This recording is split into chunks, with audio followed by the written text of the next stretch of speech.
Wow. Look at this, it's heaven. Unbelievable. This is such a beautiful, powerful place. Makes me think about, the true meaning of beauty. We artists, we're always on a constant search of beauty or reproducing beauty. And, when you think of nature, I mean, this is the absolute beautiness. This is what we aspire to. I've never seen an ugly mountain. I've never seen an ugly flower. And this is the absoluteness of beauty, nature. And so it's so powerful to be here in this place.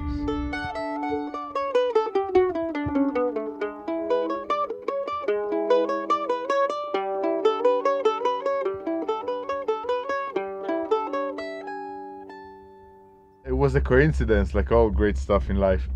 I was 8 years old when I started to play the mandolin, and I had a neighbor where I lived in Beersheba, in my hometown, who played the mandolin, and this is the first time and the first place where I saw a mandolin. I thought it's really nice.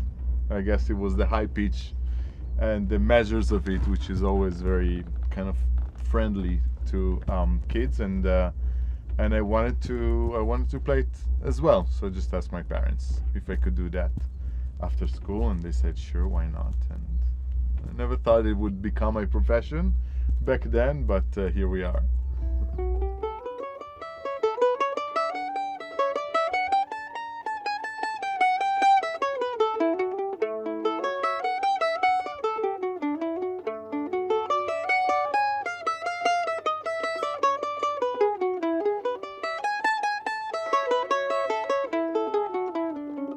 It's funny because I don't think I ever decided I want to be a professional mandolin player.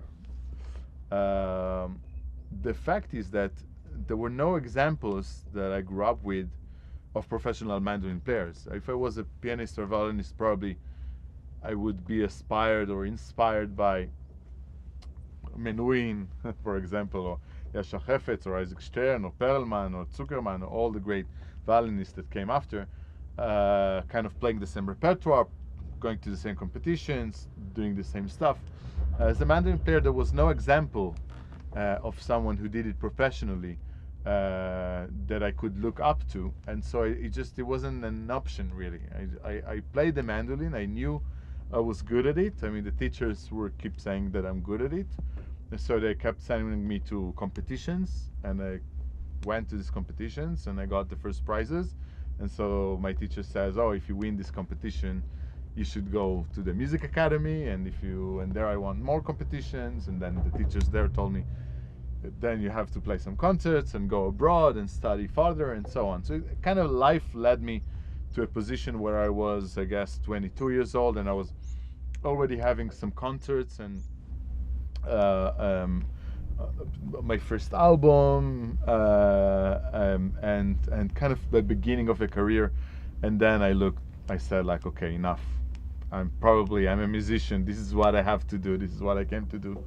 I believe in this profession 100%, and I might as well just call myself a musician and focus on that in my life. And from there, it really opened it really felt like I baptized myself as a musician, and from that point, I was going for it.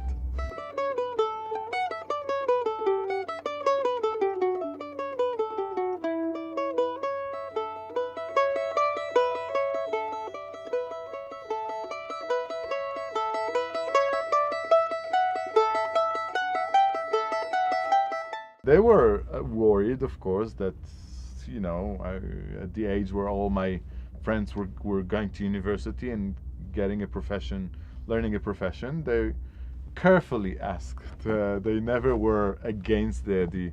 They were always very supportive. My parents are so great, and but they once a year they would carefully ask, "You sure you don't want to be a doctor?" Yes, I'm sure.